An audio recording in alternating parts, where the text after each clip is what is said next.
Selamat siang, selamat bertemu dengan saya Yuli Andriani. Saya adalah dosen di Fakultas Perikanan dan Ilmu Kelautan.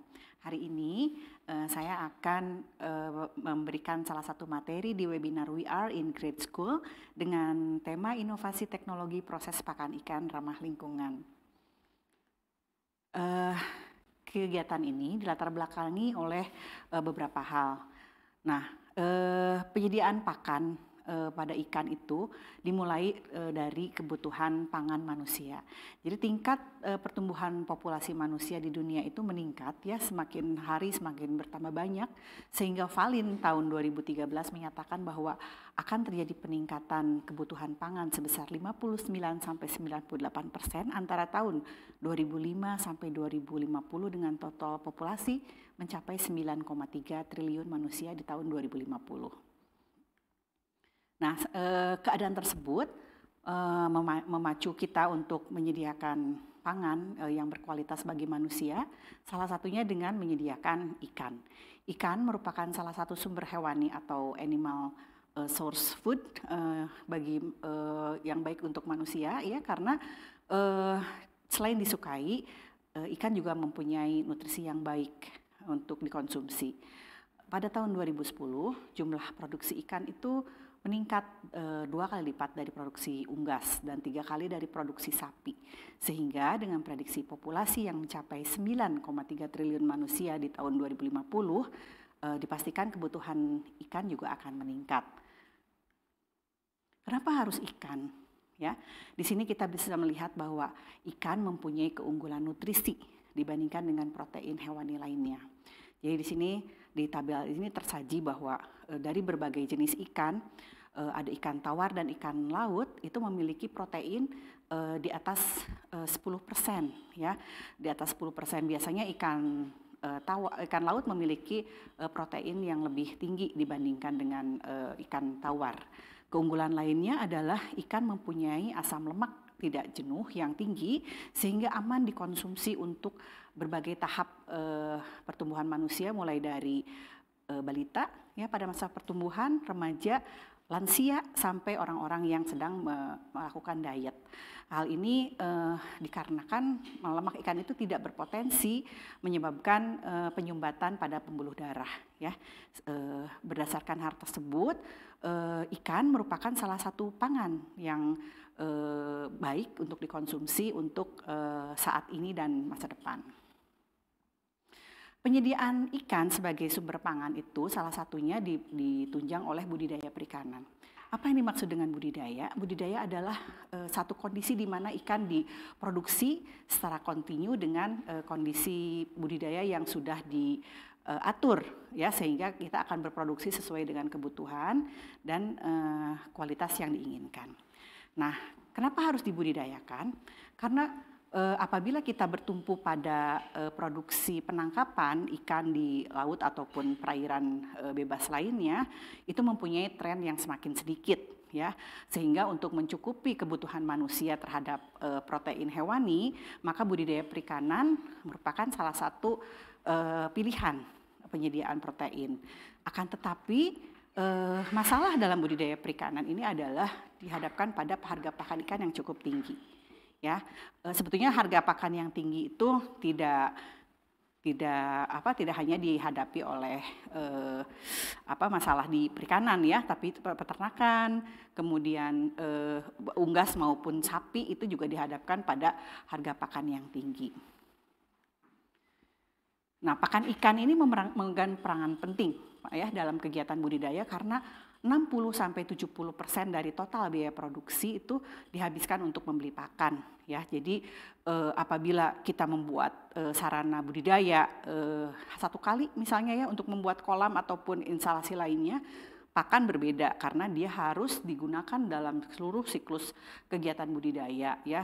Nah, akan tetapi si bahan baku pembuatan pakan itu masih mengandalkan pada stok impor, sehingga itu akan sangat berpengaruh terhadap harga jual pakan ikan. Nah, berdasarkan kondisi tersebut, maka solusi yang ditawarkan adalah membuat pakan mandiri, ya, dengan memanfaatkan bahan pakan alternatif. Salah satu potensi bahan yang bisa kita manfaatkan sebagai bahan pakan alternatif adalah limbah organik. Apa itu limbah organik? Limbah organik merupakan limbah yang dapat terurai secara alami seperti limbah pangan, limbah pertanian atau agrokompleks lainnya. Nah, di tahun 2011 FHO sudah menggolongkan limbah pangan dan pertanian itu sebagai food loss and food waste ya, yang merupakan sejumlah bahan pangan dan hasil olahan pangan yang terbuang selama proses pemanenan, pemasokan atau supply chains, pemasakan hingga sampai ke konsumen. Jadi dari serangkaian proses tersebut banyak sekali bahan-bahan yang terbuang sebagai limbah organik. Permasalahannya adalah limbah organik tersebut akan memberikan dampak lingkungan, ekonomi, dan sosial. Pada tahun 2011, FAO menyatakan bahwa 1,3 triliun pangan akan terbuang dan memberikan kerugian ekonomi sebesar hampir 936 miliar US dollar. Sementara sekitar 925 juta manusia itu mengalami kelaparan. Jadi kontradiktif sekali ya. Di lain pihak bahwa si limbah organik tersebut apabila dibiarkan akan mengalami pembusukan ya dan memproduksi gas metan yang memiliki dampak 30 kali lebih buruk dibandingkan dengan karbon dioksida. Sehingga dari kondisi tersebut maka sebetulnya limbah organik tersebut bisa digunakan sebagai pakan alternatif ya, sehingga tidak menyebabkan pencemaran terhadap lingkungan, kemudian meningkatkan ekonomi kemasyarakatan ya, sehingga para pembudidaya itu lebih sejahtera. Pertanyaannya, apakah ada cara yang dapat dipakai untuk menyelesaikan masalah ketahanan pangan, stok, harga pakan, serta penumbuhan limbah organik? Nah, solusi yang ditawarkan adalah dengan memanfaatkan limbah tersebut, baik limbah sisa pangan, limbah organik dan sumber lainnya seperti pertanian, perkebunan, peternakan ya sebagai bahan pakan. Nah, implementasi tersebut sejalan dengan SDGs goals ya pada poin 2 tentang zero hunger, 12 tentang responsible consumption and production, 13 tentang climate action, dan 14 tentang life below water. Nah, kemudian ada lagi permasalahan yang kita hadapi pada saat memanfaatkan limbah organik agrokompleks dan sisa pangan ini sebagai pakan ya.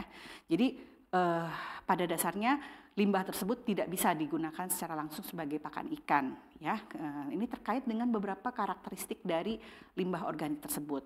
Misalnya karakteristiknya mudah busuk, mudah terkontaminasi, kemudian kandungan serat kasarnya tinggi, kandungan proteinnya rendah, dan nutrisinya kurang mencukupi untuk pertumbuhan ikan, serta nutrisinya itu fluktuatif, tidak bergantung pada kondisi limbah pada saat dibuang. Ini nutrisi kurang mencukupi untuk pertumbuhan ikan karena ikan adalah organisme yang mempunyai kebutuhan nutrisi yang spesifik ya. Jadi secara umum ikan itu membutuhkan 20% protein dalam pakannya. Kemudian ini dibandingkan dengan hewan terestrial lain ya seperti unggas ataupun hewan ruminansia, ya, kebutuhan protein pada pakan ikan itu lebih tinggi dibandingkan dengan yang hewan-hewan di terestrial. Nah, hal tersebut menyebabkan si limbah organik ini tidak bisa dimanfaatkan secara langsung. Ini adalah contoh dari kandungan nutrisi berbagai limbah organik yang berasal dari limbah pertanian, perkebunan, dan industri makanan. Ya, jadi kita bisa melihat bahwa proteinnya itu tidak lebih dari 10% ya, kecuali kalau untuk limbah rumah makan itu bisa mencapai 15,58% protein ya, karena itu juga kalau mempunyai banyak komponen protein pada sisa makanannya. Tapi yang sangat menjadi concern kita adalah pada saat kita memperhatikan serat kasarnya ya. Serat kasar bahan dari limbah organik ini sangat tinggi ya, sangat tinggi. Sementara di lain pihak ikan tidak mampu mencerna serat kasar dengan baik karena keterbatasan mikroflora usus yang terdapat di dalam saluran pencernaannya. Beda dengan ruminansia ya. Kalau ruminansia itu mempunyai bakteri yang sangat banyak di dalam rumennya yang membantu mencerna serat kasar sehingga bisa menjadi sumber energi untuk mereka. Nah, sehingga solusinya adalah untuk meningkatkan kandungan nutrisi dari limbah pangan tersebut, dilakukan pendekatan dengan melakukan proses fermentasi sebelum dipakai sebagai bahan pakan ikan. Fermentasi itu apa? Fermentasi merupakan proses penguraian senyawa kompleks menjadi senyawa yang lebih sederhana dengan bantuan enzim yang berasal dari metabolit sekunder mikroba fermentor yang dilakukan pada lingkungan terkontrol. Ya, kemudian keuntungan dari fermentasi ini adalah si bahan yang tadinya rendah nutrisinya itu akan menurun serat kasarnya, meningkat ke proteinnya, dan kecernaan serta kandungan anti nutrisinya akan menurun, ya, atau hilang sama sekali. Sebetulnya pengolahan pakan itu bisa juga secara secara kimia, ya, secara kimia maupun fisik. Namun fermentasi itu merupakan teknologi yang ramah lingkungan karena setelah prosesnya dia tidak meninggalkan residu yang berbahaya. Misalnya kalau kita menggunakan pengolahan menggunakan asam kuat atau basa kuat, ya, nanti produknya itu akan lebih baik kualitasnya, tetapi kemudian ada residu asam dan basa yang tersisa pada media. Tapi kalau pada fermentasi hal itu bisa diminimalisir. Nah, pemanfaatan limbah organik sebagai pakan ikan itu merupakan solusi berbagai permasalahan, diantaranya mengurangi pencemaran lingkungan, ya, dari timbunan limbah organik maupun dari pertanian maupun pangan, ya, sehingga hasilnya itu bisa meningkatkan pendapatan dan menurunkan kos operasional kegiatan budidaya yang dikeluarkan untuk pemenuhan pakan.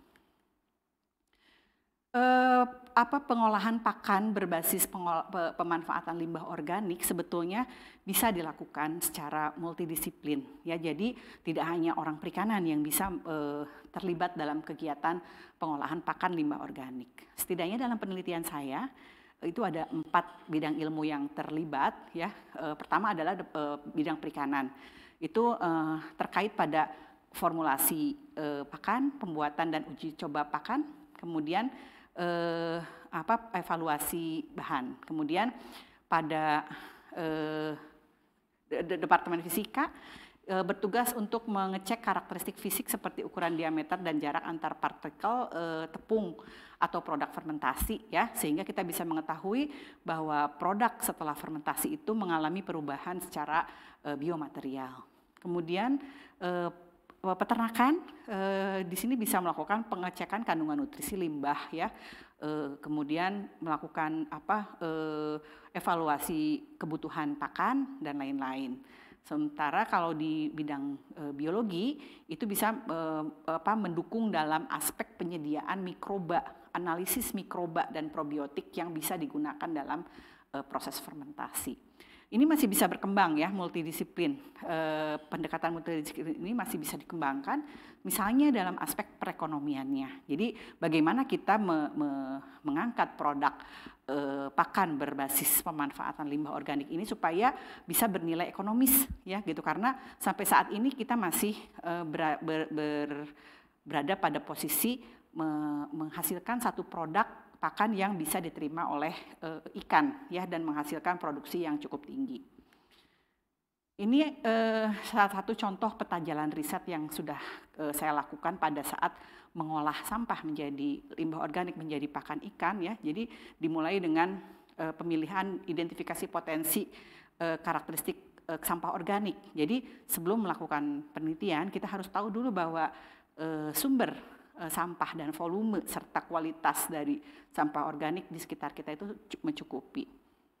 Contohnya saja di sekitar Jatinangor, ya, dengan perkembangan perguruan tinggi yang ada di sekitarnya itu ternyata signifikan memicu jumlah rumah makan, ya, penyediaan makanan untuk mahasiswa dan masyarakat sekitarnya, sehingga jumlah limbah organik itu meningkat.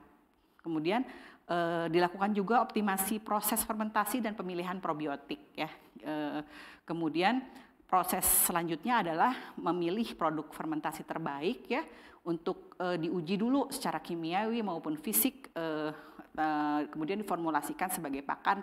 Kebetulan yang kemarin terakhir itu ikan lele, ya, diuji salah satunya dengan mengukur kecocokan pakan tersebut terhadap konversi pakan, laju pertumbuhan, kelangsungan hidup ya, sehingga di akhir riset itu diharapkan ada tercipta produk pakan ikan yang murah dengan proses produksi yang ramah lingkungan. Tidak semerta-merta ya proses penelitian itu dilakukan, tapi memerlukan proses yang sangat panjang. Salah satunya dimulai dengan riset-riset dasar yang dilakukan tahun-tahun sebelumnya ya. Jadi mulai dari eksplorasi potensi dari mikroorganisme yang bisa digunakan dalam fermentasi ya. Kemudian bisa diambil salah satunya dari rumen sapi ya. Kemudian ada juga bagaimana kita melakukan bioproses, kemudian optimasi fermentasi dan eksplorasi bahan-bahan pakan yang bisa digunakan limbah-limbah yang bisa digunakan sebagai bahan pakan.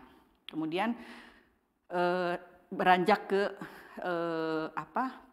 riset terapan mengenai optimasi kondisi fermentasi bahan pakan berbasis limbah. Hal ini untuk standarisasi terhadap kondisi fermentasi yang dilakukan sehingga produk yang dihasilkan itu mempunyai sifat yang relatif homogen ya. Selanjutnya terapan juga sudah riset terapan juga sudah mencakup pada rancang bangun mesin fermentor press ya untuk produksi pakan ikan. Itu di mana mesin ini merupakan evaluasi terhadap fermentor yang sudah ada, di mana produknya itu mengandung kandungan air yang terlalu tinggi sehingga dimodifikasilah dengan alat press ya sehingga produk fermentasinya itu tidak terlalu tinggi kandungan airnya. Diharapkan pada riset pengembangan itu kita bisa mendapatkan komersialisasi pakan ikan berbasis pemanfaatan limbah ya, kemudian sistem produksi pabrikasi pakan yang ekonomis serta alat yang sudah dipatenkan. Fermentasi limbah organik ini sudah dilakukan pada berbagai bahan, salah satunya kulit singkong ya. Di sini input mikroorganisme seperti Saccharomyces cerevisiae, Lactobacillus ya, Trichoderma itu mampu meningkatkan kandungan protein kasar serta menurunkan serat kasar dan terlebih bisa menurunkan antinutrisi yang bisa mengganggu proses pencernaan pada ikan ya. Dengan fermentasi ini bisa menurun bahkan hilang. Demikian juga pada produk tongkol jagung dan kulit pisang, ini sudah banyak dilakukan penelitian dengan melakukan fermentasi ya, ternyata bisa meningkatkan kualitas bahan pakannya.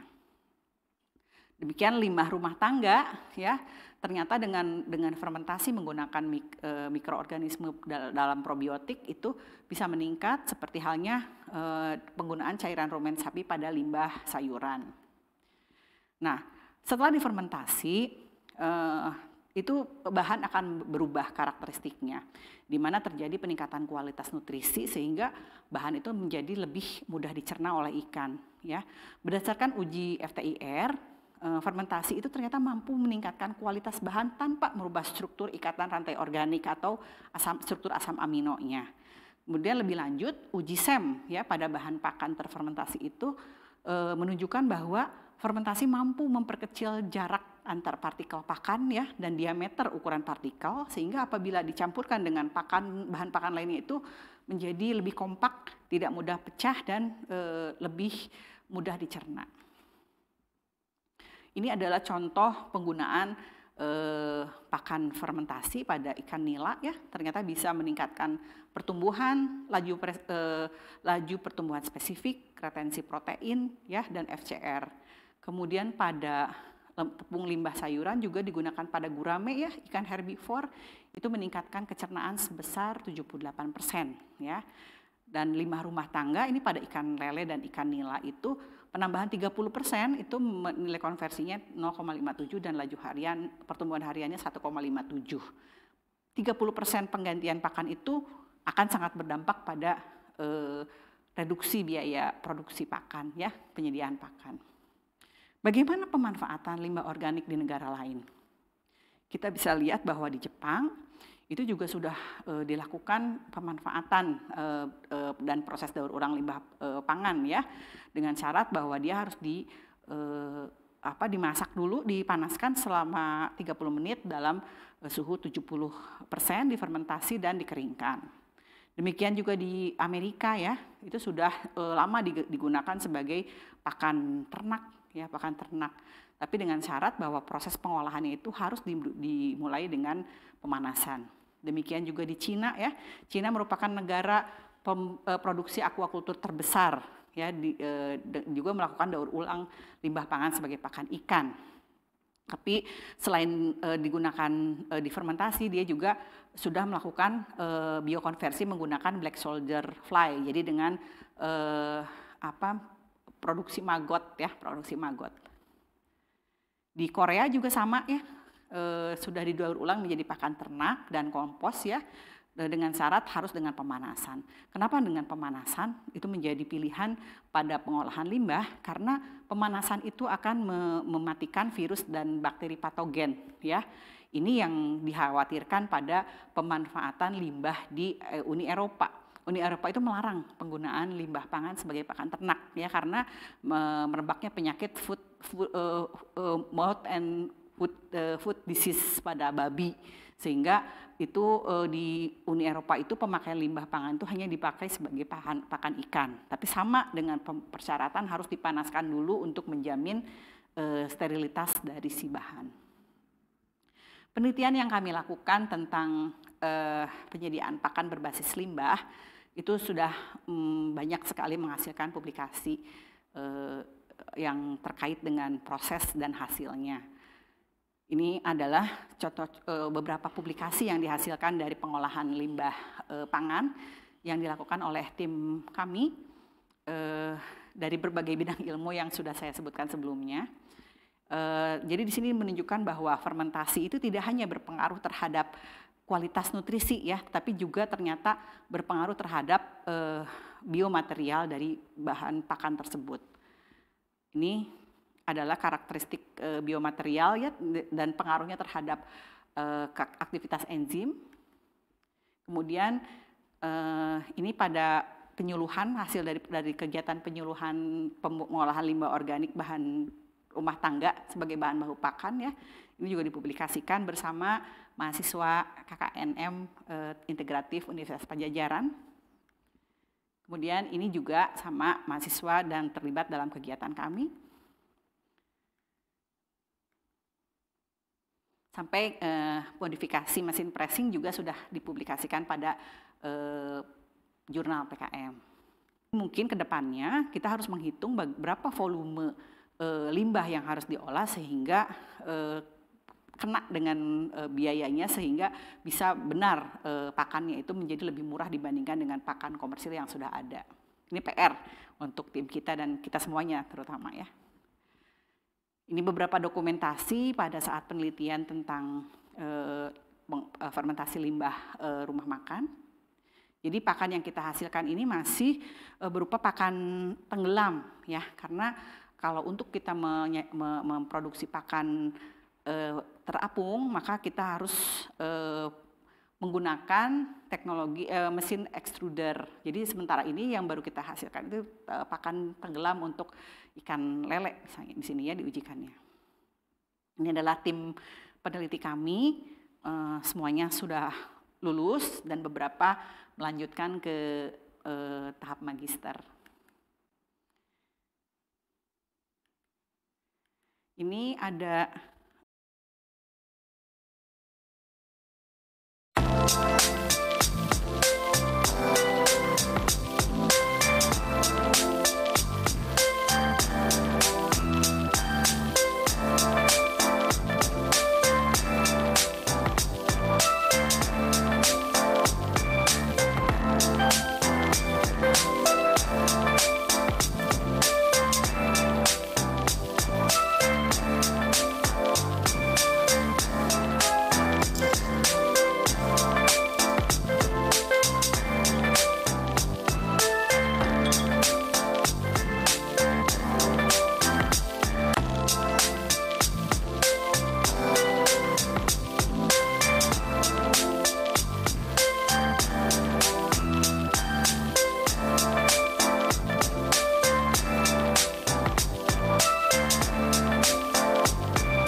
terima kasih atas perhatiannya. Rupanya sekian yang bisa saya share pada pertemuan ini.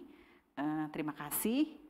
Saya membuka forum diskusi, barangkali ada yang mau ditanyakan ataupun saran, saya persilahkan.